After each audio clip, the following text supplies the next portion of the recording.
여러분은 음식을 드실 때 맛있는 음식과 맛없는 그러니까 좋아하는 음식과 좋아하지 않는 음식이 있을 때 어느 거를 먼저 드십니까? 예. 맛있고 좋아하는 것부터 드시고요. 예. 이게 사람의 어떤 취향, 성향에 따라 좀 다른 것 같은데, 저희 집 같은 경우는 저나 제 딸아이 같은 경우는요, 맛있는 것과 맛없는 것이 있으면은요, 맛있는 거를 뒤로 이렇게 좀 밀어두고 맛없는 것부터 먼저 먹고 맛있는 거는 물론 남이 뺏어 먹지 않는다는 전제하에서 이렇게 맛있는 거에서 마지막에 이렇게 꿍쳐놓고 먹는다 그러죠.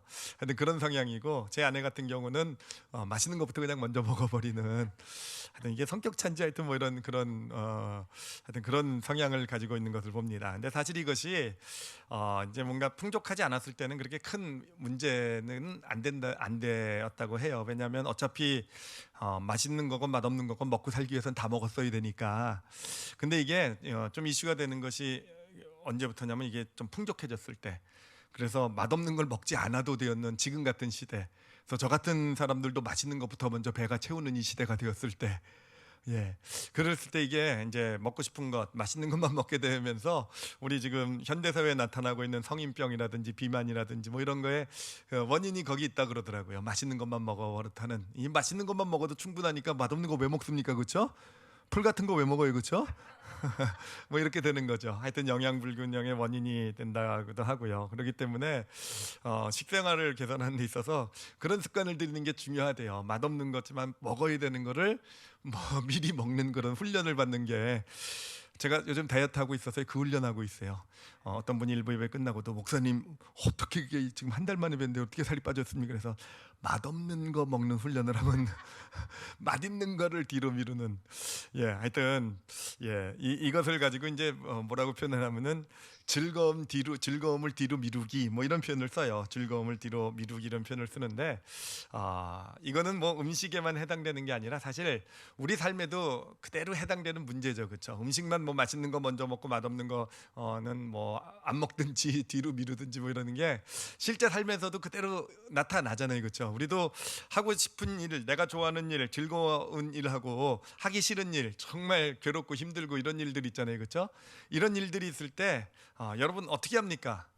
그렇죠? 어떻게 합니까? 근데 이게 사실은 음식도 우리 건강에 많은 영향을 미치지만 이 하기 싫은 일과 하고 싶은 일들, 이것을 어떻게 하느냐에 따라서 우리 인생의 모습이 아주 크게 영향을 받는다고 합니다. 제가 요즘 읽고 있는 책이 그 정신분석학이 책을 요즘이 아니라 올해 계속 읽어오고 공부해왔던 책인데, 그 책이 바로 이 주제를 다루고 있어요. 그 책에 아주 유명한 그 정신분석학자이신데 스캇 팩이라는 분이신데, 이분이 뭘 연구를 했냐면 그 책에서 보니까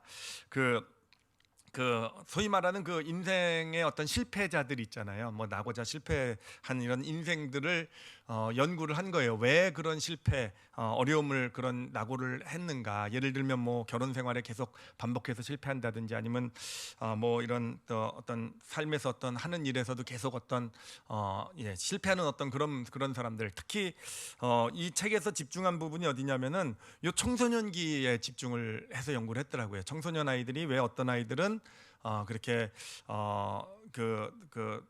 이렇게 타락하게 되는지, 잘못된 길로 들어서게 되는지, 왜 어떤 낙오하게 되는 어떤 그런 인생을 살아가는지를 이제 그것을 연구를 했어요. 그러면서 그 책에서 이제 그분이 이제 발견한 게 있는데, 뭐냐면은 공통점이 있다라는 겁니다. 그 인생의 어떤 실패를 반복적으로 경험하는 사람들, 이 낙오한 사람들, 특히 청소년기의 문제를 분석을 해보면 아주 뭐 예외 없는 그 공통점이 있다고 하는데, 바로 그것이 뭐냐면은 이 어린 시절에 이 즐거움을 뒤로 미루는 그 훈련을, 그런 능력을 갖지 못했다라는 거예요. 그러니까 즐거움을 뒤로 미루는 어떤 그런 능력을, 그런 훈련을 받지 못했기 때문에 그것이 늘 그러니까 어린 시절부터 뭘 합니까? 그러니까 하고 싶은 것만 하는 거죠. 그러니까 하고 싶은 일을 먼저 하는 거죠, 그렇죠? 하기 싫은 일은요 그냥 안 하는 거죠, 그렇죠? 아니면 외면하는 거죠, 그렇죠? 뭐 요즘식으로 얘기하면은 숙제하고 게임하고 있으면 뭐 하고 싶습니까? 게임. 그러니까 숙제를 하고 먼저 하고 게임하고 이런 훈련, 이런 어떤 능력을 개발하지 못한 그런 하여튼 그렇게 얘기를 합니다. 그래서 그 책에서 얘기하는 것이 우리 특히 어린 시절에 이 자녀를 양육하는 데 있어서 가장 중요한 어떤 훈육이 무엇인가, 꼭 갖춰야 될 것이 무엇인가, 여러 가지 무슨 실력적인 것 이런 것도 있겠지만 가장 중요한, 가장 기반이 되는 어떤 훈련, 갖춰야 될 능력은요, 즐거움을 뒤로 미룰 줄 아는 것. 즐거움을 뒤로 미룰 줄 알고, 지금 나에게 좀 힘들고 어려운 일을 한다 할지라도 좀 귀찮고 또 하기 싫은 일, 하고 싶지 않은 어떤 그런 일을 한다 할지라도 그것을 이렇게 먼저 할 줄 아는 그런 능력, 그런 훈련을 시키는 것이 자녀 양육의 가장 중요한 그런 요소가 된다라는 것. 읽어보니까 그 책 이렇게 보니까 참 동의가 되더라고요. 정말 그렇겠구나라는 그런 생각이 듭니다. 그런데 이 즐거움을 뒤로 미루기라는 것은요, 단순히 실패한 사람들, 패배한 사람들, 청소년기에 문제 있는 아이들, 이들만의 문제는 아니에요. 보면은 사실은 잘 사는 것 같고 뭔가 인생도 성공한 인생 같은 그런 삶을 살아가는 분들도요, 사실은 우리 모두가 사실은 그렇지 않습니까? 삶 가운데 다 아픔도 있고 어려움도 있잖아요, 그렇죠? 저분은 아무 문제도 없을 거야라고 하는 그런 어떤 가정이나 그런 삶에서도 큰 어떤 가지고 있는 아픔이나 실패들, 어떤 이런 것들이 있지 않습니까? 그렇죠? 드러나 있는가 아닌가의 문제일 뿐이죠. 그런데 사실 그런 문제들을 이렇게 보면은요, 그 문제들이 어디에 연관이 되어 있는 것인가 보면은 바로 이 즐거움을 뒤로 미루기, 바로 여기에 문제들이 있는 것이더라고요. 여기에 문제들이 있는 경우가 대부분이더라고요. 제가 예를 좀 하나 들어드리도록 할게요. 예를 바로 오늘 우리가 본문에서 읽은 이 다윗의 예인데요. 다윗은 하나님의 마음에 합한, 그래서 인격적으로는 어떤 신앙적으로도 정말 잘 갖춰져 있는 사람이고, 그리고 하여튼 놀라운 성취를 이룬 인생이잖아요, 그렇죠? 근데 그런 그 다윗의 인생에서도 아주 진짜 뼈아픈 후에, 정말 다윗의 인생에 정말 그 말년을 비참하게 만든 그런 실패, 그 실패가 오늘 우리가 함께 읽은 이 압살롬 사건이 됩니다. 이 압살롬이라는 아들은 다윗의 셋째 아들인데 사실 가장 뛰어났던 아들이라고 그래요. 가장 뛰어났던 아들이고 생긴 것도 잘생기고 가장 탁월한, 그래서 다윗이 가장 사랑했던 아들인데, 이 압살롬이 어떻게 되냐면은 후에요, 다윗에게 반역을 일으키는 아들이 돼요. 그리고 뛰어난 만큼 반역도 성공을 합니다. 그래서 다윗을 왕위에서 쫓아내고 본인이 이스라엘의 왕이 되기도 해요. 그렇지만 나중에 결국은 쫓겨나게 되죠. 쫓겨나면서 비참한 죽음을 맞이했던 그 다윗의 아들이 바로 압살롬. 정말 다윗의 말년을 정말 비참하게 만들어버린 그 아들이 바로 압살롬입니다. 그런데 왜 이런 아픔, 왜 이런 실패를 다윗이 경험하게 되었을까? 그 이유가요. 자, 이 일이 일어나기까지 얘기를 간략하게 좀 한번 그 이야기를 풀어보도록 할게요. 여러분이 한번 직접 한번 생각해 보세요. 왜 다윗 같은 사람에게 이런 아픔이 있었을까를 한번 보시길 바랍니다. 이 사건의 발단은 그 다윗의 큰 아들이 있었어요. 큰 아들이 암논이라는 아들이 있었어요. 다윗은 다 잘했는데 아들들의 이름은 잘못 진 것 같아요. 큰 아들은 암논, 셋째 아들은 압살롬, 그렇죠? 예, 정말 이름을 잘 지어야 되는데, 하여튼 어찌됐든 이 큰아들 암논이라는 아들이 있었는데, 이 아들이 이제 그 압살롬하고는 배다른 이제 형제였겠죠, 그렇죠? 배다른 형제였는데, 요 압살롬의 여동생, 누이 동생, 그러니까 어머니가 같은 그 누이 동생이 다말이라고 있었는데, 요 암논이 다말을 좋아하게 된 거죠, 그렇죠? 좋아하게 됐는데 이것을 어떤 일을 벌이냐면은 오늘 말씀을 보니까 아주 또 나쁜 친구가 있었네요, 그렇죠? 나쁜 친구의 그 나쁜 꾀를 따라서 이제 이 아버지를 통해서 이 다말로 하여금 자기 병문안을 하게 만들고, 그러면서 이 다말을 범하게 됩니다.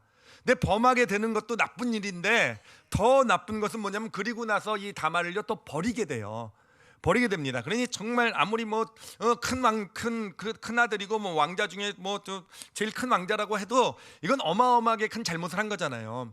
그러니까 다윗도 이 사건의 이야기를 듣고 노발대발하게 됩니다. 그래서 정말 신하들 앞에서 화를 내는데, 문제는 뭐냐면 다윗이요, 화를 냈으면, 큰 아들이 잘못을 했으면 그에 따라서 뭔가 그 알맞은 체벌을 해야 되지 않겠습니까? 벌을 줘야 되는데 그 벌을 주지를 못하는 거예요. 벌을 주지는 못하는 거. 그리고 차일피일 미루게 됩니다. 왜 그랬을까요? 왜 미루었을까요? 왜 큰아들을 불러다가 따끔하게 어떤 그런 그가 한 행동에 따른 어떤 그 벌을 왜 내리지 못했을까요? 예, 짐작이 되시죠, 그렇죠? 곤란하잖아요, 힘들잖아요, 부담되잖아요, 하기 싫은 일이잖아요. 그래서 차일피일 미루고 있는 새 결국은 그 다말의 오빠였던 압살롬이 기다리지 못하고 아버지에게 맡겨놔서는 이거는 그냥 흐지부지 넘어가겠다는 생각을 하고는 그리고는 직접 복수를 하게 됩니다. 그래서 직접 암논을 죽이게 돼요. 죽이고 이 압살롬은요 도망을 갑니다. 어머니 나라, 어머니가 이제 그 그랄이라는 나라의 공주였거든요. 그러니까 외할아버지의 나라로 도망을 가게 돼요. 근데 그때도 다윗은요 이 압살롬이 도망가는 것을 보고 그냥 놓아두게 됩니다. 그리고 그 그랄에 가서 지낼 때도요 3년 동안이나 그랄을 외면하면서 압살롬을 근데 이 안타까운 게 압살롬을 부르질 않는데, 부르지를 않으면서도 이 압살롬을 그리워하는 거예요. 가장 뛰어난 아들이잖아요. 가장 사랑하는 아들이잖아요. 그렇죠? 그리고 어떻게 보면은 자기가 어떤 그런 암논 그 암논의 잘못을 올바로 처리하지 못했기 때문에 그가 직접 어떤 복수를 하게 되는 그런 지금 그것 때문에 자기의 잘못 때문에 지금 도망가 있는 거잖아요. 그러니까 마음은 힘들어하는데 또 불러오지도 못합니다. 불러오지도 못하게 돼요. 그것을 옆에서 두고 지켜보고 있었던 그 다윗의 신하 중에 하나가 이 다윗의 마음을 알고, 저 늙은 왕인 다윗의 마음을 알고 이 다윗에게 허락을 맡아가지고는 압살롬을 예루살렘으로 데려오게 돼요. 3년 만에. 근데 3년 만에 데려왔음에도 불구하고 그럼 다윗이 뭔가 불러야 되잖아요. 그래도 이 아들을 부르지는 못하는 거예요. 암논 큰 아들을 죽인 아들, 그쵸? 큰 아들을 죽인 그 아들이고 또한 그렇지만 또 자기가 가장 사랑한 왕자 중에 가장 뛰어난 아들이란 말이에요. 그러니까 부르면 이걸 어떻게 합니까? 저래도 못 불렀을 것 같네요, 그렇죠? 불러서 이거를 어떻게 처리해야 돼요? 하여튼 그렇게 또 시간을 2년을 보내게 돼요. 그러니까 이번에는 압살롬이 견디질 못합니다. 아버지가 자기를 언제나 불러서 하여튼 그 아버지를 기다리다가 결국 압살롬이요 다윗 왕에게 스스로 나가게 됩니다. 스스로 나가서요 아버지 앞에서 그렇게 얘기를 해요. 아버지, 차라리 나를 죽여주십시오. 내 잘못의 벌을 물으십시오. 이렇게는 못 살겠습니다. 이렇게 아버지에게 나가게 되고, 그때야 비로소 다윗이 압살롬을 안고 울고 용서를 하게 돼. 이 아버지의 잘못을 용서하면서 아들과 화해를 하게 됩니다. 그런데 이미 그때는요 늦은 거예요. 압살롬의 마음에는요 이미 씻을 수 없는 상처가 어떤 마음속에 자리 잡게 됐고요. 아버지와 겉으로는 화해를 하게 됐죠. 겉으로는 화해하게 되니까 이제 신하들의 마음이 이제 다윗의 가장 사랑하는 압살롬이 이제 아버지와 화해를 했으니 이제 다음에 왕권은 누구에게로 가겠습니까? 압살롬에게 간다는 걸 알고 이제 신하들의 마음이 압살롬에게 오게 돼요. 압살롬은 무려 4년 동안이나 그래요 준비를 합니다. 반역을 준비를 해서 4년 만에 자기가 다음 왕이 되는 걸 알면서도 반역을 일으키는 거예요. 그래서 아버지를 몰아내게 되는 거고요. 그리고 자기가 왕이 되게 되는 그런 일을 벌이게 되고 결국 그러다가 비참한 최후를 맞이하게 되는 것입니다. 자, 그렇다고 한다면 여러분, 다윗이 왜 이런 인생의 말년에 그 믿음 좋고 정말 그 놀라운 성공한 인생을 살았던 다윗에게 왜 이런 아픔이 생겼는지 아시겠죠, 그렇죠? 왜 이런 정말 뼈아픈 실패의 경험을 했는지 아시겠죠, 그렇죠? 그렇죠, 뻔하잖아요, 그렇죠? 만약에 다윗이 그 큰아들 암논의 암논을 불러다가 정말 좀 힘들고 어렵지만 그를 정말 그 호되게 그에게 벌을 내렸다고 한다면, 정말 그 대가를 치르게 했다고 한다면 그런 일이 있었겠습니까? 아니, 그때 기회를 놓쳤다 한다 할지라도 그 다음에 그날로 도망갔던 그 압살롬을 불러가지고는 벌도 주지만 또 그 마음도 이해해 줄 수 있었다고 한다면, 그러면은 이런 일이 있었겠습니까? 아니, 최소한 그 신하가 보고 이 다윗의 마음, 그렇게 마음 아파하는, 압살롬 때는 마음 아파하는 그 다윗의 마음을 알고 압살롬을 데려다 줬을 때 못 이긴 척하면서 그 마음을 좀 풀어줬으면, 그 아버지의 마음을 베풀어 줬으면 압살롬이 그런 반역을 일으키는 그런 일을 했겠습니까? 그래요. 이 다윗에게 있었던 이 말년의 큰 아픔과 실패는요, 운이 없어서 된 것도 아니에요. 뭔가 자신도 다윗도 모르는 새 어떤 갑자기 큰 불행과 아픔이 닥친 것도 아니라는 거예요. 뭐가 쌓인 겁니까? 즐거움을 뒤로 미루지 못하고 당장 처리해야 될 일, 당장 해야 될 일을 외면했던 그의 모습. 그렇죠. 그 당시에는 어쩌면 그냥 다윗은 그렇게 생각했을지도 몰라요. 그렇게 외면하고 내가 그냥 귀찮고 내가 이렇게 힘들고 부담되는 일 외면하고 있으면 누군가 처리해 주겠지, 아니 어떻게 사라져 가겠지, 그런 기대를 했을지도 모르겠어요. 그렇지만 그런 일들이 하나 둘 셋 쌓여가게 되면서 어느샌가 다윗 스스로도 해결할 수 없는 정말 인생에 가장 큰 아픔을 주는 그 실패의 경험을 가져다 주게 된 거 아니겠습니까? 여러분, 이것은 다윗의 인생만의 문제가 아니라 우리의 문제이기도 해요. 그래요. 우리 삶 가운데 힘들고 어려운 일이 닥쳐왔다. 문제가 생겼다. 정말 왜 이런 일이, 왜 이런 고통이, 왜 이런 실패가 나에게 왔을까? 내가 잘 살아온 것 같은데 운이 없어서 뭔가 누군가의 잘못 때문에, 다윗이 압살롬 때문이라고 말할 수 있겠습니까? 이것을요? 아니잖아요. 그렇죠? 그래요. 우리가 정말 믿음의 길을 가면서 정말 우리가 좀 훈련 받아야 될 것, 우리가 갖춰야 될 능력은 뭐겠습니까? 갖춰야 될 능력은요, 즐거움을 뒤로 미룰 줄 아는 거예요. 그리고 지금 내가 해야 될 일들, 내가 처리해야 될 일들, 내가 감당해야 될 일들, 그게 아무리 부담이 되고 힘든 일이 한다 할지라도 그것을 처리할 줄 아는, 그것에 맞설 줄 아는, 그것을 감당할 줄 아는 그러한 믿음의 길을 걸어갈 수 있게 될 때, 그래요. 그것이 어렸을 때 젊었을 때 훈련이 되었다고 한다면 정말 그것이 우리를 어떤 우리의 삶을 좀 더 많은 어떤 하나님이 주시는 특별한 어떤 축복과 성취를 향해 나가는 삶을 살게 할 것이고요. 그래요. 그런 삶을 꾸준히 살아왔다고 한다면 그래 믿음의 길을 걸어가면서 정말 예측하지 못한 실패나 아픔을 경험하지 않을 수 있는 그런 더 나은 인생을 향해 나갈 수 있는 그런 축복, 더 나은 하나님의 사람이 되어져가는 그런 축복을 누리게 될 것입니다. 자, 근데 여러분, 이게 쉬운 일은 아니잖아요. 그렇죠? 즐거움을 뒤로 미루는 것이 참 쉬운 일이 아니잖아요. 고기 반찬하고 풀이 있는데 당연히 고기에 손이 가게 되는 거 아니겠습니까? 안 먹어도 되면 풀은 안 먹잖아요. 그렇죠? 나중에 무슨 동맥경화가 걸리든 고혈압이 오든 그런 생각도 안 하잖아요. 그렇죠? 저를 보니까 절대로 안 해요. 그런 거예요. 어떻게든 건강하겠지, 뭐 하나님께서 건강하게, 갑자기 이쪽으로 넘어가면 안 되고요. 하여튼 이게 쉬운 일은 아니잖아요. 그렇죠? 쉬운 일은 아니에요. 그러면 어떻게 해야 될까? 어떻게 우리가 정말 당장의 즐거움을 좀 미룰 줄 아는, 그리고 내게 주어진 일들, 내가 지금 해야 될 일들을 힘들고 어려워도 처리할 줄 아는 그러한 하나님의 사람이 될 수 있을까라는 거예요. 어떻게 될 수 있을까? 일단 이것을 묵상하는데 첫 번째로 생각난 것은 뭐냐면은 지난주에 나눴던 말씀이에요. 인생은 고난이다라는 말씀 나눴잖아요. 그렇죠? 뭐 좋은 말씀은 아니었어도, 좋은 깨달음은 아니었어도 인생의 위대한 발견이라 그랬죠. 그렇죠? 그러니까 무슨 고난 끝 행복 시작 이런 것이 아니라 우리 삶은 늘 어렵다라는 것. 나만 어려운 것이 아니라 모든 이 땅을 살아가는 인생이 다 그런 고난 어려움을 가지고 살아가는 것이고, 그것은 내가 외면하거나 내가 무슨 무시한다고 해서 사라지는 게 아니라는 거. 일단 우리가 그것을 정확하게 좀 다시 한번 받아들여야 될 것 같아요. 그럴 수 있을 때, 이게 우리가 왜 자꾸 외면하는가? 내가 외면하면은 자연스럽게 누군가 처리해 주겠지, 사라지겠지, 정말 마법처럼 어떻게 뭔가 해결되겠지, 그런 기대를 먼저 좀 내려놓는 거.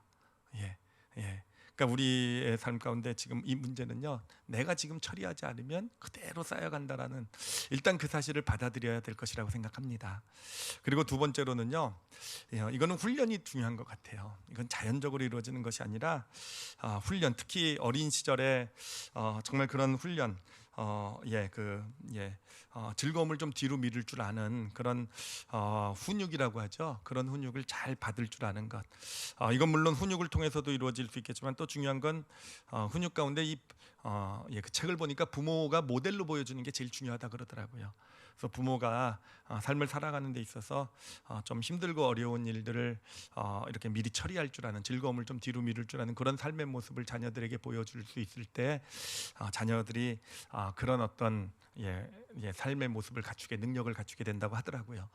또 우리도 마찬가지로 지금 그것이 잘 안 이루어지고 있다고 한다면 계속 즐거움을 뒤로 미루는 훈련을 좀 계속해서 어떤 그 당장의 어려움을 좀 처리할 줄 아는, 좀 맞닥뜨릴 줄 아는 그런 훈련을 받아야 될 줄 믿습니다. 자, 그런데 사실 이 두 가지 말고요, 이 두 가지도 기본으로 우리가 필요하겠지만, 사실은 즐거움을 뒤로 미룰 줄 아는, 그리고 지금 내 삶에 내가 해야 될 일을 처리할 줄 아는, 힘들고 어려운 일이라도 그러한 어떤 사람이 되기 위해서 정말 우리가 가져야 될 중요한 것이 하나 있어요. 정말 중요한 가장 핵심이 되고 근본이 되는 거예요. 이것이 있어야 사실은 뭐 인생은 고난이다도 받아들이고 훈련도 했을 때 이것이 실제 열매가 될 수 있는 아주 기본이 되는 중요한 사실을 하나를 같이 이 시간 좀 나눠보도록 하겠습니다. 자, 이것도 좀 그 실제 예를 가지고 할게. 성경에 나오는 예인데 그 날 때부터 소경된 사람의 예를 좀 들어드리도록 할게요. 뭐 이 사람의 이야기는 잘 알 겁니다. 날 때부터 그 장님으로 태어나서 결국 거지가 되었죠, 그렇죠? 거지가 되었고 이제 사람들은 이제 그것을 보고 왜 날 때부터 소경이 됐을까 하면서 뭐 부모의 죄인가 자신의 죄인가 이런 어떤 그런 이슈가 되었던 인생이었죠, 그렇죠? 근데 예수님을 만났죠. 예수님을 만나고 예수님께서 그의 인생을요 죄 때문이 아니라 왜 그 소경이로 태어났다 그랬습니까? 하나님의 하시는 일을 나타내고자 함이라. 그렇죠? 그렇게 말씀해 주세요. 그랬더니 그게 이제 그 사람에게 믿음이 돼서 이제 눈을 뜨게 되죠. 예, 아주 놀라운 역사가 나타나게 된 그런 인생이 되는데, 자, 근데 이제 여기서 우리가 짚어봐야 될 것이 있어요. 한번 잘 여러분들도 생각해 보세요. 자, 소경으로 태어났어요, 이 사람은요, 그렇죠? 소경으로 태어나서 결국은 자라면서 거지가 되었습니다, 그렇죠? 근데 여러분 여기서 우리가 잘 아는 사실은 소경으로 태어났기 때문에 거지가 된 것만은 아니에요, 그렇죠? 물론 그게 어떤 하나의 조건은 될 수 있지만 필요 조건 될 수 있지만 그것 때문에만 이 사람이 거지가 됐다라고 얘기할 수는 없어요. 그러니까 소경이나 아니면은 그보다 더 큰 장애를 가진 많은 사람들이 오히려 또 더 멋진 인생을 사시는 분들도 있잖아요, 그렇죠? 많지는 않지만 있잖아요, 그렇죠? 그러니까 소경 때문이다라고만은 얘기할 수 없는 거예요. 자, 그렇다고 한다면 여러분 근본적으로 생각해 보세요. 이 사람이 왜 거지가 되었을까라는 거예요. 소경으로 태어났는데 그래 하나의 요소가 되었겠지만 왜 거지가 되었을까? 왜 자라서 거지가 되었을까? 왜 그랬겠습니까? 그 이유는 뭐냐면은요. 그 근본 이유는요. 바로 그는요. 편한 길만 택했기 때문에 그런 거예요. 그러니까 당장에 힘들고 어려운 일을 하지 않고 그것은 자꾸 미뤄두고 외면했기 때문이에요. 그렇잖아요. 소경으로 태어난 사람이 정말 그 소경이라는 장애를 극복하고 정말 훌륭하고 뛰어난 사람이 되기 위해서는요, 꼭 극복하기 위한 어떤 그 노력, 그것이 정말 힘들지 않습니까? 그렇잖아요. 그게 어렵잖아요, 그렇죠? 알고 있다고 해도 이렇게 살아야 되는 거 알고 있다고 해도 사실은 사실 그대로 살아가는 게 참 힘들고 어려운 일이잖아요. 많은 인내와 그 고통이 필요한 일이잖아요. 그러니까 이 소경은요 그런 고통, 어려움 그것을 감당하기 싫었던 거 아니겠습니까?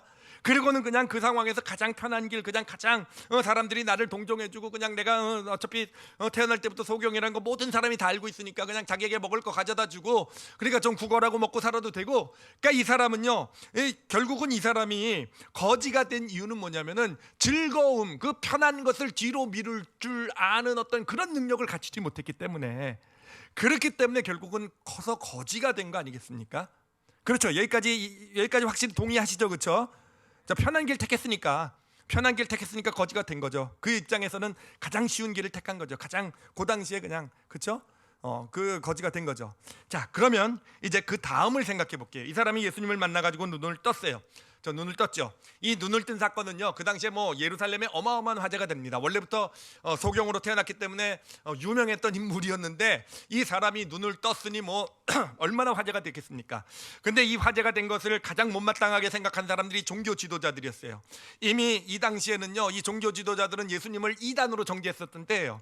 그래서 예수님을 따르는 사람은 예수 그리스도의 무리가 되면 이 사람들을요 결국 사회에서 축출하는, 사회의 구성원으로 인정하지 않는 그러한 것을 이미 결정해 놓고 있는 상황이었던 거예요. 근데 그런 상황 가운데서 이제 이 소경이 눈을 떴으니 사람들이 예수가 눈을 뜨게 했다, 이게 얼마나 뭐 난리가 되겠습니까? 그러니까 이 종교 지도자들이 이 소경을 불러다가 묻는 겁니다. 이 눈을 뜨게 한 게 예수가 맞느냐라고 물어보는 거예요. 그런데 여러분 이들의 의도는 뭐겠습니까? 예수가 맞느냐? 그러면 이 사람이 뭐라고 대답하길 원하겠습니까? 아니요라고 대답하길 원하겠죠, 그렇죠? 그러니까 협박을 하는 겁니다. 예수가 한 게 아니지. 예수가라는 사람, 그 사람 죄인인데 그렇게 그런 일을 저지를 리가 없어. 부인해라라는 거예요. 그래서 이 소경을 불러다 놓고요, 이 종교 지도자들, 기라성 같은 종교 지도자들이 그 앞에서 따지는 겁니다. 성경을 보면 뭐라고 하냐면은 너는 하나님께 영광을 돌리라라고 소경한테 얘기해요. 그 의미는 뭐냐면은 너는 하나님께 영광을 돌리라는 것이 뭐 그냥 뭐 수식적인 표현, 아름다운 표현이 아니라 이거는 이제부터 종교 사회인 유대 사회에서는요 법적인 효력을 갖는다라는 거예요. 네가 지금부터 한 얘기는 네가 책임져야 될 법적인 효력을 가지니까 잘 생각해보고 대답하라는 거예요. 네 대답에 따라서 이제 너는 법적으로 이에 따른 처리를 받을 것이다 라고 하면서 예수가 이런 일을 행하지 않은 것이지 라고 물어보게 돼요. 자, 그러면 여러분 여기서 한번 소경을 생각을 해보세요. 소경은요 원래 어떤 사람이었습니까? 즐거움을 뒤로 미룰 줄 모르는 사람이었어요. 늘 편한 길, 쉬운 길을 택한 사람이었어요. 그렇죠? 그래서 거지까지 됐던 인생이었어요. 그러면 여기서도 그가 예전에 그의 모습이었다면 무슨 선택을 해야 되겠습니까? 편한 길 가면 되잖아요. 그렇죠? 자기가 지금 예수님이 했다고 대답하면 어떤 결과가 나온지, 그것이 얼마나 힘든, 자기에게 지금 얼마나 소경으로 눈 뜬 건 좋지만 눈 뜨자마자 또 저주받은 인생이 될지도 몰라요. 눈 뜨자마자 그냥 사회에서는 아예, 그전에는 그래서 사람들이 그 동정이라도 해주고 뭐 음식이라도 줬지, 이제는 사회에서 살지도 못하는 그런 존재가 되는 일이란 말이에요. 그럼 원래 소경 같았으면 어떻게 됩니까? 제가 소경이었으면요, 저는 잘 모르겠는데요 이랬을 것 같아요. 지는 잘 기억이 안 나요. 예. 뭔가 누가 뜨게 해줬는데 그게 예수인지 누군지 모르겠. 이게 원래 소경이 가야 될 길인 게 맞는 것 같아요. 원래 그렇게 살아온 인생이었어요. 그렇게 해가지고 거지가 된 인생이었단 말이에요. 그런데 그가 뭐라고 대답을 합니까? 그 종교 지도자들 앞에서 당당히 서서 어찌하여 당신이, 종교 지도자인 당신이 그런 얘기를 합니까? 창세 이래로 소경으로 태어난 자가 눈을 떴다는 이야기를 들어본 적이 있습니까? 이거는 바로 하나님이 하신 일이고, 바로 하나님께서 예수를 통해서 이 땅 가운데 하나님의 역사를 드러낸 것이 아닙니까? 아주 당당하게 따진단 말이에요. 그러니 뭐 이렇게 따지면 종교 지도자들이 너 똑똑하다, 정말 너 성경 지식 끝내준다 이렇게 했습니까? 바로 사회에서 축출을 당하게 돼요. 자, 정말 달라졌잖아요. 그렇죠? 그전에는요 즐거움을 뒤로 미룰 줄 모르는, 그냥 당장의 즐거움, 당장의 편한 길만 택했던 인생이었던 이 소경으로 태어난 이 사람이요, 이제는 당장의 어떤 즐거움을 뒤로 미루고 당장의 편한 길을 내려놓고 힘들고 어려운 길, 해야 될 일들, 당연히 감당해야 될, 정말 힘들지만 감당해야 될 그 일을 감당할 수 있는 인생으로 바뀌었단 말이에요. 도대체 어떻게 이런 변화, 무엇이 이 사람을 이렇게 변화시켰을까라는 겁니다. 무엇이 이 사람을 이렇게 바꿔놓았을까요? 여러분 무엇이 바꿔놓은지 아십니까? 뭐냐면은요, 이거를 이렇게 정답부터 말씀드릴게요. 자존감이에요. 자존감입니다. 자존감, 스스로에 대한 가치, 자기가 자신의 가치를 보는 그런, 자신이 어떤 존재인지를 보는 가치. 그가 예수님을 만나기 전까지 그의 자존감, 그의 가치는 뭐였습니까? 저주받은 인생이라는 가치였어요. 그렇죠? 자신도 모르는 죄 때문에 저주받아서 소경으로 태어난 존재가 자기였단 말이에요. 그렇죠? 그게 그의 자존감이었는데 예수님께서 오셔서 뭐라고 말씀해 주셨습니까? 너는 저주받은 존재가 아니다. 죄 때문에 저주받은 존재가 아니라 어떤 인생이라고요? 하나님의 하실 일을 나타내기 위해서, 그러니까 하나님이 택하신 인생, 너를 하나님께서 들어쓰실 인생이다. 하나님께서 그래서 네가 소경으로 태어난 것이다. 그게 그의 자존감이 된 거잖아요. 여러분, 우리가 이 소경의 인생을 통해서도 정확하게 볼 수 있는 것, 깨달을 수 있는 게 뭐냐면요, 여러분 왜 즐거움을 뒤로 못 미루는지 아십니까? 왜 당장의 편한 길, 내가 원하는 길, 내가 하고 싶은 일, 왜 그것에 집착하게 되고 그것을 왜 뒤로 미루지 못하는지 아십니까? 왜냐하면은요, 자존감이 낮으면은요, 나는 소경을 생각했어요. 저주받은 인생이다, 내 인생은 저주받은 인생이다 생각하면은요, 어떻게 하겠습니까? 당장에 있는 조금이라도 좋은 거, 즐거운 거 당장 누려야 되는 거잖아요. 내 인생의 미래는 어차피 저주받은 인생으로, 나는 그런 존재밖에, 나는 어차피 실패할 수밖에 없고, 나는 어차피 그냥 별거 아닌 존재고, 나는 어차피 뭐 열심히 살아봤자 늘 낙오할 수밖에 없는 그런 존재고, 늘 다른 사람보다 지쳐질 수밖에 없는 존재고, 그런 것이 되었다고 한다면 지금 눈앞에 뭔가 좋은 것이 있으면 그걸 놓을 수 있겠습니까? 그것을 포기할 수 있겠습니까? 아니, 지금이라도, 지금 요 즐거움이라도 즐겨야 되는 거잖아요. 그래요. 왜 우리가 우리에게 있는 어떤 즐거움을 뒤로 미루지 못하고 당장의 그 어려움, 내게 있는 어려움을 처리하지 않는 그것을 우리가 뒤로 밀어버리는, 왜 그런 길을 살아가게 되는가? 자존감의 문제라는 거예요. 자신의 존재를 그런 존재로 보니까, 저주받은 인생, 아무것도 아닌 인생, 패배자로 보고 있으니까, 어차피 나는 실패할 수밖에 없는 인생, 그렇게 보기 때문에, 여러분 세상이 그렇게 계속 아이들을 만들어 가고 있잖아요. 그렇죠? 성적이라는 것을 통해서, 그들의 어떤 성과, 결과, 어떤 성취 같은 것을 통해서 끊임없이 어떤 자존감을 낮추고, 몇몇의 어떤 그런 잘 나가는 면만 빼놓고는 완전히 그렇잖아요. 그럼으로써 점점 우리 이 사회 이 사람들을 뭐 어떻게 만들어 갑니까? 점점 즐거움에 매달리게 만들고 당장의 눈앞의 즐거움을 포기하지 못하게 만드는 그러한 것이 지금 이 세상의 모습 아니겠습니까? 그래요. 근데 정말 올바른 자존감, 이 소경을 보세요. 하나님의 하실 일을 나타내고자 함이라는 그 자존감, 나는 하나님이 하실 일을 나타낼 인생이야 가 되니까 종교 지도자들의 그 어마어마한 핍박, 비록 지금 당장 이 사회에서 축출되는 어떤 그런 상황 가운데서도 그것을 외면하지 않고, 왜 외면하지 않을 수 있습니까? 어떻게요? 왜냐하면 하나님께서 나를 쓰실 인생이니까. 지금 비록 이게 결과가 힘들고 어려운 일을 한다 할지라도, 이것이 나에게 큰 아픔을 준다 한다 할지라도 내 인생은 어떤 인생입니까? 결국 하나님께서 어떻게 하신다고요? 나를 들어 쓰신다라는 거잖아요. 하나님이 하실 일을 나타내는 인생이 되는 거잖아요. 그러니까 당장 즐거움을 뒤로 밀고 편한 길은 좀 뒤로 미루고 당장의 어려움, 힘든 길을 걸어갈 수 있는 그러한 하나님의 사람으로 서게 되는 것, 바로 이것이요, 우리가 즐거움을 뒤로 미룰 수 있는 그런 믿음의 능력을 갖게 하는 것, 바로 올바른 자존감이 되는 것입니다. 그래, 우리가 정말 이렇게 즐거움을 뒤로 미루고 힘들고 어려운 일들 처리해야 되는데 안 되잖아요. 왜 안 됩니까? 물론 훈련을 잘 못 받으셔서 그런 걸 수도 있어요. 여러분들 얘기만 아니고 제 얘기기도 해요. 정말 훈련을 잘 못 받고 그럴 수도 있지만 사실은 낮은 자존감 때문에 그러는 거예요. 스스로에 대해서 지금 이 즐거움을 누리지 못하면 언제 또 내가 미래 더 큰 즐거움과 행복, 이것이 기다리고 있다는 보장이 없잖아요, 내 인생에. 그 당장에 누려야 되는 거예요. 근본적인 원인이 거기 있다라는 거예요. 그러므로 우리가 정말 즐거움을 뒤로 미룰 줄 아는, 그리고 정말 지금 당장에 주어진 어려움, 힘든 일이란지라도 그것을 처리해낼 줄 아는, 그래서 그 가운데 정말 그런 고난과 어려움, 그 문제를 처리하면서 우리는 더 하나님이 원하시는 사람의 모습으로 지어져 가는 거잖아요. 그런 인생을 걸어가길 원한다고 한다면 근본적으로 우리의 뭐가 올바로 서야 되겠습니까? 스스로를 보는 눈이에요. 나를 저주받은 인생으로 보는 이상, 나를 내 미래는 나는 나고자 실패자, 나는 더 이상 소망이 없는 인생으로 보는 한, 우리는 지금 현재 어떤 그 일들에 내게 즐거움을 주고 행복을 주고 나를 지금 기쁘게 하는 일들을 포기하지 못하는, 그것에 연연해야 하는, 그것 때문에 목숨들을 걸고 그것 때문에 갈등하고 다투고 하는 그런 인생을 살아갈 수밖에 없게 되는 거예요. 그렇지만 우리가 정말 올바른 그 자존감으로 우리가 서게 될 때, 정말 지금 당장 어렵고 힘든 길을 한다 할지라도 다 맞대고 정말 부딪혀 들어가고 그것을 이겨내고 그 가운데 하나님의 능력, 축복을 기대할 수 있잖아요. 하나님이 하실 일을 나타낸 인생이니까 지금 어려워도 바로 그런 자존감을 가질 수 있게 될 때 즐거움을 뒤로 미룰 줄 아는 그런 정말 능력 있는 하나님의 사람, 크리스찬이 될 줄 믿습니다. 여러분, 근데 하나님께서요, 우리에게 주신 은혜가 바로 그거예요. 구원의 은혜가 뭡니까? 나 같은 존재를 위해서, 나 같은 죄인을 위해서 예수 그리스도께서 십자가에 못 박힌 거잖아요. 그렇죠? 그냥 하나님의 사랑, 은혜, 감사, 이걸로 끝이 아니에요. 구원은요, 진짜 구원의 은혜가 내 영혼 가운데 있게 되면은요, 내 자존감은 어떻게 됩니까?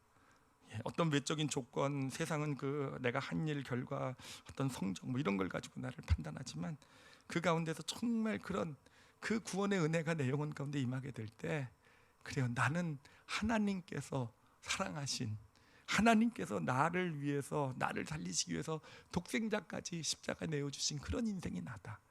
여러분 구원 받으셨죠? 그렇죠? 그런 자존감을 영혼에 받아 가지시기 바랍니다. 그게 내가 어떤 존재인가예요. 내가 어떤 존재인가를 규정하는 거예요.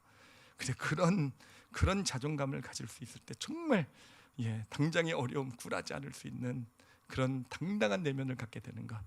여러분, 은혜도 마찬가지입니다. 우리가 사실은 이렇게 띄엄띄엄 예배를 드리게 되고 참 쉽지 않은 그런 상황이지만 정말 우리가 예배가 참 소중하다고 얘기하잖아요. 여러분, 예배가 왜 그렇게 소중하겠습니까? 물론 하나님을 만나고 여러 가지 필요한 어떤 은혜들을 받고 있겠지만 그 예배 가운데 받는 은혜 중에서 저는 가장 중요한 거, 오늘 말씀을 또 이렇게 깨달아 보니까 이게 제일 중요한 것처럼 느껴져요. 다음 주에 또 변할 수도 있어요. 또 딴 데 은혜 받으면. 그렇지만 지금 제일 정말 이 은혜가 정말 소중한 이유는 뭐냐면은 바로 예배 가운데 와서 은혜를 받는다라는 것이요, 하나님이 나를 어떤 존재로 보시는지에 대해서 바로 올바른 자존감, 은혜를 받게 되면 우리 자존감이 올라가게 되는 거더라고요. 그래서 여러분, 은혜를 받으면은요, 아침까지 부부싸움했던 안 편하게 가서 아내한테 가서 사과할 줄 아는 능력이 생기잖아요. 그렇잖아요. 은혜가 없으면 어떻게 됩니까? 아침에 부부싸움하고 와서 지금 집에 가가지고 저녁 오후에는 어떡합니까? 외면하잖아요, 그렇죠? 나는 뭐 딴 데 뭐 놀러 가야죠, 따로 혼자서. 저만 그럽니까? 은혜가 없으면 그렇게 된다는 거죠. 근데 정말 은혜가 있으면요, 그래요. 은혜라는 건요, 우리에게 내가 어떤 존재인지, 하나님 앞에서 내가 얼마나 가치 있는 존재인지를 알게 해주는 거. 그러니 그 은혜를 받게 되면은, 이전까지 은혜가 없을 때는 정말 귀찮고 힘든 일들은 다 미뤄뒀던 내가 해야 될 일, 이런 것들을 감당할 수 있는 그러한 어떤 즐거움을 뒤로 미루고 감당해야 될 일을 감당할 수 있는 능력도 생기게 되는 것입니다. 여러분, 예배 잘 드리셔야 되고요. 일주일에 한 번씩은 그 자존감을 회복해야 되는 것 같아요. 그래서 하나님께서 일주일에 한 번씩 예배 드리라고 한 것인 것이 아닌지, 이건 지금 제가 생각해낸 거긴 하지만 어찌됐든 여러분, 은혜 많이 받으시는 게 진짜 삶의 축복이 될 줄 믿습니다. 그래요. 그리고 우리 오늘 이 말씀을 보면서 가장 사실은 좀 마음에 와닿는 게 우리 자녀들 문제 아니겠습니까? 우리가 아이들을 양육하면서 정말 가장 중요한 것은요, 아까도 말씀드렸듯이요, 정말 이들이 정말 즐거움을 뒤로 미룰 줄 아는 그런 능력을 키워주는 거예요. 근데 그러기 위해서는 그 아이들에게 무엇을 줘야 되겠습니까? 물론 훈육이 중요해요. 정말 아이들을 훈육해서 뒤로 미룰 줄 아는 훈육, 즐거움 뒤로 미룰 줄 알고 해야 될 일을 할 줄 아는 그런 것도 중요하지만, 그 가운데 진짜 바탕이 되는 게 뭡니까? 이 아이들이 부모에 대한 신뢰가 있어야 되는 거예요. 정말 부모가 나를 얼만큼 사랑하는지, 부모의 사랑에 대한 것, 부모가 나를 신뢰하고 있다라는 것, 그 사랑과 신뢰가 영혼 가운데, 이 마음 가운데 흔들리지 않고 자리 잡고 있으면, 그래요, 그런 아이들에게 훈육이 들어갈 때 정말 그 즐거움을 뒤로 미룰 줄 알고 해야 되는 일을 해야 될 때 그것을 해낼 줄 아는 아이가 되는 거예요. 그것이 없이 부모의 사랑이나 어떤 신뢰에 대한 것, 그런 게 없는 부모가 어디 있겠습니까? 그렇지만 엄격하기만 하고 무섭기만 하고 혼내기만 하는 부모, 그래서 자녀에게 부모가 나를 사랑하는지 신뢰하고 있는지에 대한 것이 없이 그냥 무서운 훈육만 들어가게 될 때 어떻게 되겠습니까? 무서운 훈육만 들어가게 될 때, 그렇죠, 훈련이 안 되는 거예요. 그것이 오히려 더 점점 상처가 되고 힘들어지게 되는 것이고, 오히려 즐거움을 뒤로 미룰 줄 모르는, 당장에 부모가 보지 않을 때는 당장 즐거움을 추구해야 되는, 내가 부모가한테 걸리면 내가 못하잖아요, 그렇죠? 어차피 나는 못하니까 지금 당장 안 볼 때 눈을 속여서라도 내가 지금 하고 싶은 걸 해야 되는 그러한 모습이 갖춰져 가게 되는 것입니다. 그래, 이게 쉬운 일만은 아니겠지만, 그래요, 정말 우리 자녀들에게 우리 부모가 줘야 될 것은, 그렇다고 또 훈육이 빠지면 안 되겠죠, 그렇죠? 자절로 놔둔다고 해서 자존감만 놓다고 해가지고 아이들이 뭐 즐거움을 뒤로 미룰 줄 알게 되는 건 아니니까, 정말 그런 훈련도 정확하게 시켜야 되겠지만, 아이들에게 그런 올바른 자존감을 심어주실 줄 아는 그런 자녀가 있으신 분들은요, 그러한 부모들이 되시기를 바랍니다. 그런 면에서 참 아이들에게 있어서 이 신앙이라는 것은 진짜 중요한 것 같아요. 왜 아이들이 일주일에 한 번씩 와서 교회 와서 이 바쁜 공부하는 시기에 왜 신앙 훈련을 받는데, 여기서 믿음, 어떤 하나님 은혜 가운데 있어야 되는가? 그래요, 우리 어른들과 마찬가지죠. 정말 하나님이 얼마나 사랑하는지, 특히 청소년기에 들어가서 세상 가운데 어떤 살아가면서 실패와 좌절을 경험하는 그런 인생들이잖아요. 정말 공부하고 이러면서 얼마나 힘들고 고통스럽습니까? 그렇죠? 마음이 얼마나 좌절이 되겠습니까? 그냥 즐거움으로 언제든지 도피하고 싶은 거, 정말 누구나 가지고 있는 유혹 아니겠습니까? 그럴 때일수록 정말 믿음 안에서, 그것이 당장에 도움이 되는 것처럼 보이지 않는단다 할지라도 하나님의 사랑에 대해서 알아가고, 하나님이 신뢰하는 것에 대해서 알아가고, 내 모습, 내가 지금 무엇을 하고 어떤 결과가 아니라 내 존재 자체로서 하나님께서 정말 저주받은 인생이 아니라 이 소경이 경험했던 것처럼 하나님이 하실 일을 나타낸 인생이다라는 것, 그것이 그들의 영혼 가운데 자리 잡을 수 있게 될 때, 그래요, 공부해 너 왜 그렇게 살아, 이것이 아니라 정말 그런 내면이 이렇게 갖춰질 수 있게 될 때, 그 아이들이 정말 즐거움을 뒤로 미루고, 그렇죠, 자신의 삶에서 때론 힘들고 어려워도 그것을 잘 감당해 내갈 줄 아는, 그래서 정말 더 멋진 아이로, 정말 하나님께서 예비하신 그 정말 축복된 위일의 즐거움을 향해 나갈 줄 아는 그런 복된 인생들이 되어져 갈 줄 믿습니다. 그래요, 여러분, 그래서 정말 자존감이 정말 중요해요. 은혜 받으셔야 돼요. 제가 저를 보면서도 오늘 일부 예배 끝나고 이렇게 저를 돌아보면서 이렇게 느꼈던 게 뭐냐면은, 어느새 좀 나이가 먹어가면서 이제 미래에 대해서 하나님이 하실 일을 나타낸 인생이보다는 이제는 아직 하여튼 그런 생각이 저에게 들면 들수록요, 당장의 즐거움을 찾더라고요. 당장의 편한 길을 찾더라고요. 그래서 오늘 일부 예배 끝나고 혼자 기도하면서 회개 많이 했어요. 다시 한번 정말 하나님이 하실 인생에 대한 소망을 내가 품을 수 있을 때, 지금 30대, 40대 때만 아니라 이제 50대, 60대를 향해 나간 지금 오히려 정말 하나님이 하실 일에 대한 그런 소망을 내가 더 품을 수 있게 될 때, 지금부터 또 하나님께서 새롭게 들어 쓰실, 정말 내가 감당해야 될 일을 감당해 나갈 수 있는 그런 인생이, 정말 그렇게 즐거움을 향해 인생이 나갈 줄 아는 그런 인생이 된다라는 거. 우리 성도들, 특히 좀 나이가 있으신 분들을요, 이제 인생이 끝이 아니라 그래요, 하나님께서는 끝까지 우리 성도들의 삶을 들어 쓰실 줄 믿습니다. 그래요, 하나님이 하실 일을 나타낼 인생이라고 믿습니다. 그런 믿음 가지시고요, 현재의 삶 가운데 정말 하나님이 원하시는 즐거움을 좀 뒤로 미룰 줄 아시는 그런 믿음의 길, 그런 하나님의 사람으로 세워져 가시는 우리 성도들이 되시기를 바랍니다. 자, 성경 구절을 좀 몇 개 소개시켜 드리도록 할게요. 먼저 소개시켜 드릴 구절은요, 로마서 8장 17절이에요. 로마서 8장 17절에 바울이 이렇게 얘기를 합니다. 제가 읽어드리겠습니다. 자녀이면 또한 상속자, 곧 하나님의 상속자여 그리스도와 함께한 상속자니 우리가 그와 함께 영광을 받기 위하여 고난도 함께 받아야 할 것이니라. 여러분 잘 보세요. 제일 중요한 게, 제일 처음에 나오는 게 뭡니까? 자녀이면 상속자, 하나님의 상속자, 그리스도와 함께한 상속자라는 거예요. 고난에 대해서 말씀하시기 전에 하나님은 뭐부터 우리에게 알려주십니까? 우리의 존재가 어떤 존재인지, 우리의 가치, 그렇죠? 자존감을 올바로 갖게 하시는 거예요. 너희가 올바른 자존감, 하나님의 자녀고 상속자, 그리스도와 함께 상속자라는 것을 너희 영혼에 담으면 어떻게 됩니까? 기꺼이 하나님 그 받을 영광을, 즐거움을 바라보면서 당장의 고난에 동참할 수 있는, 맞닥뜨려 나갈 수 있는 그러한 정말 놀라운 능력의 믿음의 사람으로 세워져 간다라는 것입니다. 바울은 로마서 8장 38절 39절에서 계속해서 이렇게 얘기를 해요. 내가 확신하노니 사망이나 생명이나 천사들이나 권세자들이나 현재일이나 장래일이나 높음이나 기쁨이나 다른 어떤 피조물이라도 우리를 주 그리스도 예수 안에 있는 하나님의 사랑에서 끊을 수 없느니라 라고 되어 있어요. 여러분, 바울이 정말 그 고난의 길, 그 힘들고 어려운 길, 정말 높은 사람이잖아요. 정말 공부도 많이 하고 인정받는 사람, 그런 바울이 기꺼이 예수 그리스도를 위해서 그렇게 힘든 길을, 고난의 길을, 당장의 어려움을 외면하지 않고 걸어갈 수 있었던 이유는 뭐겠습니까?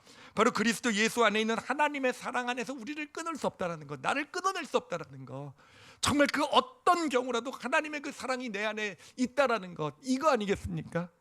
그 하나님의 사랑에 대한 확신, 그 신뢰가 영혼 안에 있기 때문에 그는 힘들고 어렵고 고통스러운 길처럼 보이지만 그것을 당당히 택해 나갈 수 있었던 것이고, 그를 통해서 하나님께서는 정말 놀라운, 이 땅 가운데 하나님의 복음을 전하게 하시는 놀라운 역사를 나타내 보여주신 것입니다. 마지막으로 한 절만 더 볼게요. 히브리서 12장 2절입니다. 히브리서 12장 2절은 같이 한번 읽어보도록 하겠습니다. 같이 한번 읽겠습니다. 시작. 믿음의 주여 또 온전하게 하시는 이인 예수를 바라보자. 그는 그 앞에 있는 기쁨을 위하여 십자가를 참으사 부끄러움을 개의치 아니하시더니 하나님 보좌 우편에 앉으셨느니라.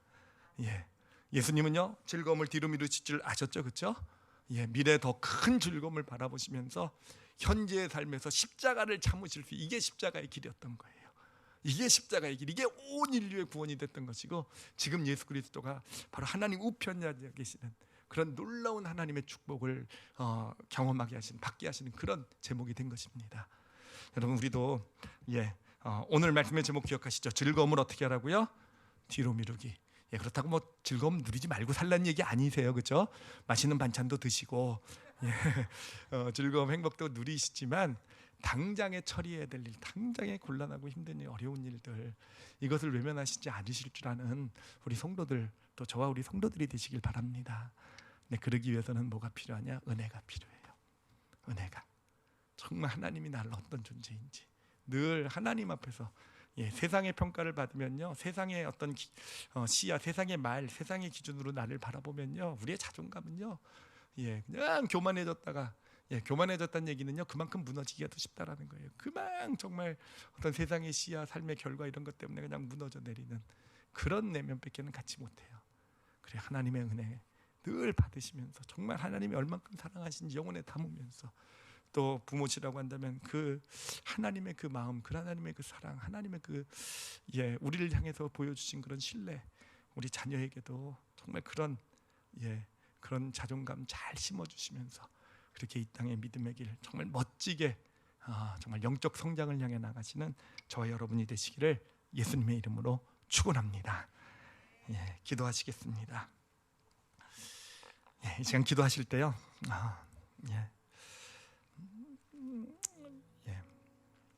내가 어떤 존재인지 한번 생각해 보세요. 여러분 소경을 한번 생각해 보세요. 지금 하나님의 하실 일을 나타낼 그런 인생이라고 스스로를 보고 계십니까? 지금 자신의 삶의 모습이 어떻든 아마 소경보다는 낫지 않겠습니까? 그래요. 근데 예수님께서 우리를 그렇게 보고 계세요. 나이와 상관없어요. 지금 하고 계신 일과 상관없어요. 지금 내 삶의 상황과 상관없어요. 하나님이 하실 일을 나타낼 인생이다라는 것. 여러분 그것을요 오늘 이 시간 영혼 가운데 좀 새기셨으면 좋겠어요. 다들이요.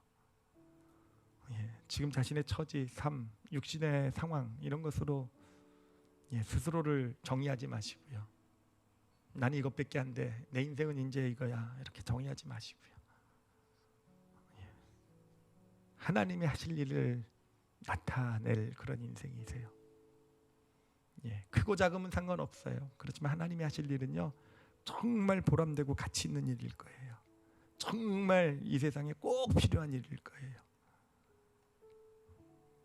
우리가 뭔가 세상에서 잘났다라고 해서 정말 세상에 꼭 필요한 존재가 되는 건 아니잖아요. 가정에 꼭 필요한 존재가 되는 건 아니잖아요. 오히려 반대도 경우도 정말 많잖아요. 그렇죠? 그래요. 정말 하나님이 하실 일 나타내고자 나를 하나님의 자녀로 부르셨어요. 그리고 이 가정에서 또 자신의 삶의 터전에서 하나님의 사람으로 세우셨어요. 그 자존감을 영혼 가운데 이렇게 좀 담으시기 바랍니다. 그리고 기도하실 때 그렇게 고백하세요. 나는 하나님의 하실 일을 이 땅에 나타내기 위해서 선택받은 인생이다. 나를 통해 하나님의 하실 일이 나타날 것이다. 우리 가정에, 내가 있는 삶의 터전에, 직장에, 교회에 하나님의 하실 일을 나타내는 인생이다. 여러분 그렇게 좀 자꾸 고백을 하나님께 드리시기 바랍니다. 그럴 수 있을 때 정말 내가 할 수 있는 일들, 내가 해야 될 일들 깨닫게 될 거예요. 보이게 될 거예요. 감당할 수 있는 능력이 생기게 될 거예요. 그래서 고백하세요. 피하지 않겠습니다. 외면하지 않겠고 정말 하나님 원하시는 대로 살아가겠습니다 라고. 특히 삶에 어떤 지금 어려운 문제들이 있으신 분들은요 더 좀 확실하게 영혼 가운데 그 고백을 새기시면 좋을 것 같고요. 그다음에 부모들, 아니요 부모 아니더라도요 우리 자녀 세대를 위해서 좀 기도했으면 좋겠어요. 정말 우리 자녀들이 그런 사랑과 신뢰를 받는 아이들로 정말 어떤 그런 자존감이 올바로 잘 서는 아이들로 이렇게 세워지게 해달라고. 그래 정말 그렇게 그들이 얼만큼 하나님이 그들을 사랑하고 계신지, 정말 하나님이 그들을 얼마나 신뢰하고 계신지, 정말 그들이야말로 하나님의 하실 일을 나타낸 인생이라는 그런 확신이 그들 영혼 가운데 자리 잡게, 그렇게 신앙생활하게 해주세요. 그렇게 부모로서 내가 자녀에게 정말 그런 그 안에 내면에 확신을 심어줄 줄 아는 부모의 역할을 감당하게 해주세요. 그런 기성세대의 역할을 감당하게 해주세요. 그런 우리 자녀들도 좀 축복하면서 우리 부모로서 또 교회로서 다음 세대를 위해서도 기도해 주시기 바랍니다. 우리 다 같이 오늘 말씀 놓고 함께 통성으로 기도하시겠습니다. 하나님 아버지 감사합니다. 하나님 아버지 감사합니다. 아버지 우리에게 오늘 정말 인생의 중요한 깨달음을 주셨는 줄 믿습니다. 즐거움을 뒤로 미룰 줄 아는 그런, 지금 나에게 주어진 어려움, 힘든 일이 한다 할지라도, 부담되는 일이 한다 할지라도 처리할 줄 아는 그런 하나님 그 능력을 지금 우리에게 부어주고 계시는 줄 믿습니다. 아버지 우리 성도들 영혼 가운데 하나님의 사랑하시는 자로서의 그 정체성이 올바로 세워지게 하여 주시옵소서. 하나님 당신께서 당신의 독생자까지 내어주시고 당신의 소유 삼으신 자녀 삼으신 우리들이라는 것, 아버지 세상의 시야가 아니라 하나님의 시야가 우리의 가치가 되게 하여 주시옵소서. 하나님의 우리의 인생은 지금 어떤 모습이든 어느 상황 가운데 있든 하나님의 하실 일을 나타내고자 하나님께서 선택하신 인생임을 영혼 가운데 새기게 하여 주시옵소서. 하나님 그리고 무엇보다도 우리 다음 세대들이 하나님을 믿는 능력, 축복이 무엇이겠습니까? 하나님 세상은 경쟁을 가지고 성적을 가지고 아버지 눈에 보여주는 결과를 가지고 판단하고 소수를 택하고 많은 자들을 무너뜨리는 이 세상의 모습 아니겠습니까? 하나님, 그 가운데서 우리 정말 이 교회가, 이 기독교가, 우리 크리스찬 부모들이 우리 자녀들을 그들의 어떤 그런 모습과는 상관없이 당당한 하나님의 사람으로 정말 놀라운 축복된 미래를 열어나가는 그런 정말 당당한 내면, 올바른 자존감을 가진 그런 하나님의 자녀로서 키워낼 줄 아는 그런 부모가 되게 하여 주시고, 그런 교회가 되게 하여 주시옵소서. 아버지, 우리 아이들 정말 하나님의 사랑받는다라는 것이 무엇인지 정말 하나님 마음껏 영혼에 담으며 세상에서 규정받지 아니하고 하나님의 그 사랑으로 자신을 규정하며 그렇게 그렇게 커나가는 복된 영혼들 되게 하여 주시옵소서. 아버지께 감사드리며 예수님 이름으로 기도드렸사옵나이다. 아멘.